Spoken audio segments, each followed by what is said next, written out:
کتنے مسلمان ہیں گلے میں تعویذ ہے، بچے کے گلے میں تعویذ ہے، عورتوں کے گلے میں تعویذ ہے، کالے دھاگے ہیں، لال دھاگے ہیں، پیلے دھاگے ہیں۔ پوچھو یہ تعویذ کیوں پہنا ہے؟ میرے بچے کو نظر لگ گئی تھی، میرا بچہ بہت بیمار رہتا تھا، میں فلاں پیر صاحب کے پاس گیا، انہوں نے یہ تعویذ دے دیا ہے۔ میرے بھائی تو ذرا سوچ، تیرا ایمان کتنا کمزور ہو گیا ہے، تو لال کالے پیلے دھاگوں پر بھروسہ کرتا ہے۔ آؤ میں تمہیں بتاؤں کہ نبی کے صحابہ تعویذ کا کیا کرتے تھے۔ عبداللہ ابن مسعود کا نام تو آپ نے سنا ہوگا، بہت بڑے صحابی ہیں۔ عبداللہ ابن مسعود رضی اللہ تعالیٰ عنہ کی بیوی کا نام زینب تھا۔ ابو داؤد کی روایت ہے، حضرت زینب کہتی ہے، جو عبداللہ ابن مسعود کی پتنی ہے، ان کی بیوی ہے، کہتی ہے کہ میرے بدن میں لال کلر کے دانے ہو گئے تھے، لال دانے ہو گئے تھے میرے بدن پہ۔ مجھے پتا لگا کہ ایک بڑھیا عورت ہے، وہ جھاڑ پھونک کرتی ہے تو دانے ختم ہو جاتے ہیں۔ میں نے اس بڑھیا عورت کو بلایا، وہ منتر پڑھ کے مجھے دم کرنے لگی، میرے بدن کے اوپر دم کرنے لگی۔ اتنے میں عبداللہ ابن مسعود جو میرے شوہر تھے وہ دروازے پر آئے، اور عبداللہ ابن مسعود کی عادت تھی جب وہ گھر آتے تھے تو گھر میں گھسنے کے پہلے کھانستے تھے۔ اس سے ایک سبق ملا کہ آدمی گھر میں جائے تو جانے کے پہلے تھوڑا کھانس دے، تھوڑا نشانی دے دے، تاکہ عورتوں کو پتہ چل جائے کہ مرد آ رہے ہیں، تاکہ وہ اپنی پوزیشن صحیح کر لیں۔ حضرت عبداللہ ابن مسعود نے کھانسا، اب بڑھیا عورت ڈر گئی، اس کو پتا تھا کہ عبداللہ ابن مسعود بہت سخت آدمی ہے، تو ان کی بیوی زینب کہتی ہے کہ میری چارپائی بہت اونچی تھی، وہ بڑھیا پھٹ سے چارپائی کے نیچے چھپ گئی۔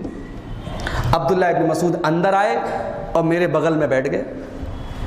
انہوں نے مجھے چھوا تو میرے گلے میں دھاگا تھا، تعویذ تھا، دھاگا تھا۔ تو عبداللہ ابن مسعود نے پوچھا یہ کیا ہے؟ تو میں نے کہا کہ یہ دھاگا ہے، اس کے اوپر میں نے دم کروایا ہے، میرے بدن میں لال دانا نکل گیا، میں نے دم کروایا، دھاگا پہنا، گنڈا پہنا ہے، اس کو دھاگا پہنا ہے۔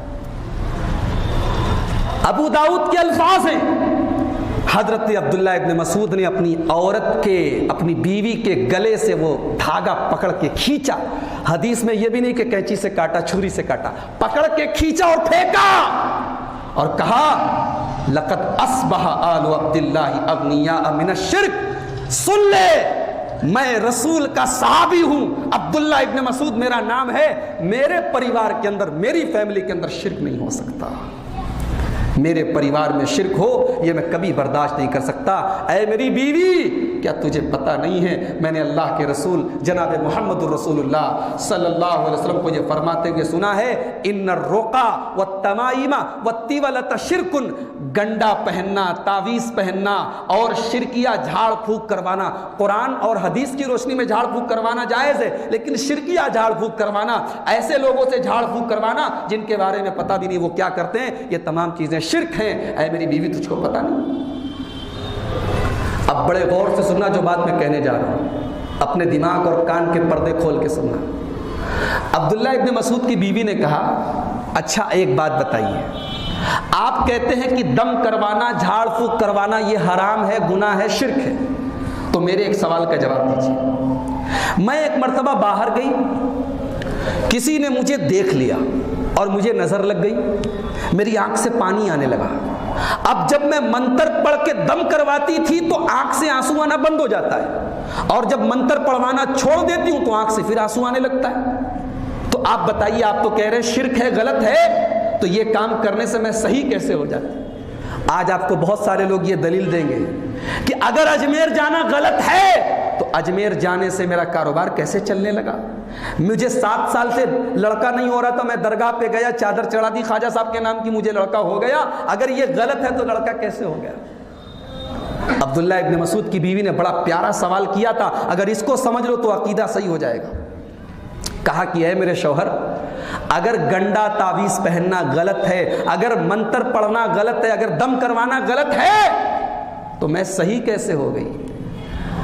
اب صحابی کا جواب سنو، ابو داؤد کتاب الطب کی روایت، حوالہ میرے پاس موجود ہے، حدیث نمبر موجود ہے، جب چاہے تب لے لینا۔ صحابی رسول کیا جواب دیتے، کتنا پیارا جواب دیتے ہیں۔ کہتے ہیں میری بیوی، یہ شیطان کی ایک چال ہے، شیطان تیرے اوپر حملہ کرتا ہے اور جب تو شیطان کی بات مان لیتی ہے، جب تو تعویذ پہننے لگتی ہے، جب تو گنڈا پہننے لگتی ہے تو شیطان تجھے چھوڑ دیتا ہے، اور جب تو شیطان کی بات نہیں مانتی ہے، تو تعویذ اتار دیتی ہے، تو منتر پڑھنا بند کر دیتی ہے، تو دم کروانا بند کر دیتی ہے، تو شیطان پھر سے تیری آنکھ میں آ کے انگلی ڈال دیتا ہے، شیطان تجھے تکلیف پہنچانے لگتا ہے۔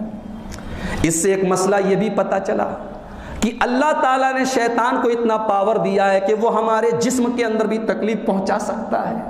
ہمارے ایمان کو کمزور کرنے کے لیے، ہماری توحید کو کمزور کرنے کے لیے شیطان ہمارے بچے کو نظر بھی لگا سکتا ہے، شیطان ہمارے بچے کو بیمار کرنے کی کوشش بھی کر سکتا ہے۔ لیکن عبداللہ ابن مسعود کہتے ہیں، اے میری بیوی، اگر کبھی ایسا ہو جائے تو میں علاج بھی بتا دیتا ہوں۔ میرے پیارے نبی جناب محمد رسول اللہ صلی اللہ علیہ وسلم جب کہیں بدن میں تکلیف ہو جاتی تھی تو اللہ کے نبی ایک دعا پڑھ کے دم کرتے تھے، تم وہ دعا پڑھ لیا کرو۔ کیا دعا پڑھتے تھے؟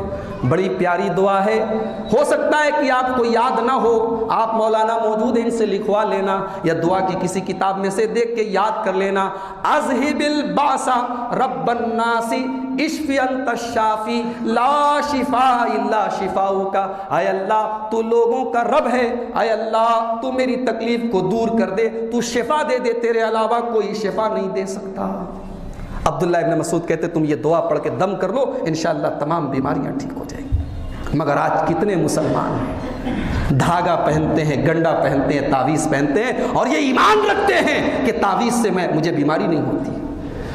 میرا رب تو قرآن میں کہتا ہے وَإِن يَمْسَسْكَ اللَّهُ بِضُرٍّ فَلَا كَاشِفَ لَهُ إِلَّا هُوَ۔ اگر اللہ تمہیں بیماری دینا چاہے، اگر اللہ تمہارے اوپر تکلیف نازل کرنا چاہے، اگر اللہ تمہیں کسی پریشانی میں ڈالنا چاہے، کائنات کی کوئی طاقت تمہیں اس بیماری سے بچا نہیں سکتی ہے۔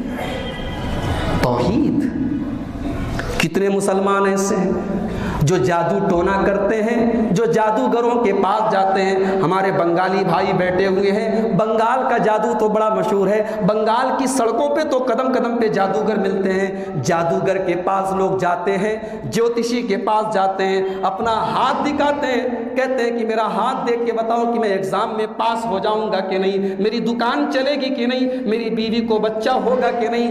پامسٹ کے پاس جاتے ہیں، جوتشی کے پاس جاتے ہیں، اپنا ہاتھ دکھاتے ہیں۔ سن لو میرے بھائیو، یہ بھی شرک ہے، یہ بھی شرک ہے۔ اور اللہ کے نبی کیا فرماتے ہیں؟ ابو داؤد کی روایت ہے، اللہ کے نبی فرماتے ہیں من اتا کاہنا او عرافا، جو کسی جادوگر کے پاس جاتا ہے، جو کسی جوتشی کے پاس جاتا ہے، جو ہاتھ کی ریکھا دیکھ کر آپ کا بھوشیہ آپ کو بتاتا ہے، جو ایسے انسان کے پاس جاتا ہے فصدقہ مما یقول، اور اس کی باتوں کو سچ مان لیتا ہے، اس کی باتوں کی تصدیق کر لیتا ہے، فقد کفر بما انزل علی محمد، تو وہ اللہ کے رسول کی شریعت کا انکار کر دیتا ہے، کافر ہو جاتا ہے۔ جادو کر کے پاس جانا اور جادو کرنا اور جادو کا یقین کرنا یہ کفر ہے میرے بھائیوں، مگر آج امت کا ایک بڑا طبقہ ایسا ہے جو یہ کفر کرتا ہے۔